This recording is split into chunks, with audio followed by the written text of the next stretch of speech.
கூத்தாண்டன் அருள்மிகு ஸ்ரீ மகிஷாசுரமர்த்தினி அம்மன் திருக்கோவிலில் 13ஆம் ஆண்டு வருஷாபிஷேக விழா நடைபெற்றது.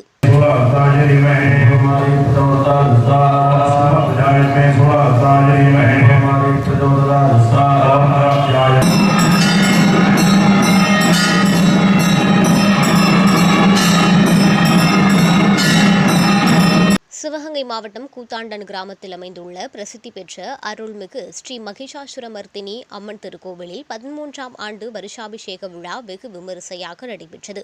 முன்னதாக அம்மன் சன்னதி முன்பு புனித நீர் நிரப்பப்பட்ட நவ கலசங்களை வைத்து கணபதி பூஜையுடன் யாக பூஜைகள் துவங்கியது. தொடர்ந்து அம்மனின் மூல மந்திரங்கள் கூறி யாக குண்டத்தில் 108 மூலிகை பொருட்கள் சமர்ப்பித்து பூர்ணாகதி அளிக்கப்பட்டன. பின்னர் மங்கள வாத்தியங்களுடன் கடம் புறப்பாடு நடைபெற்று கோவிலில் சுற்றி வலம் வந்து மூலவர் மகிஷாசுரமர்த்தினி அம்மனுக்கு வேத மந்திரங்கள் முழங்க கலசத்தில் உள்ள புனித நீரால் அபிஷேகம் செய்து மகா தீபாராதனை காண்பிக்கப்பட்டது.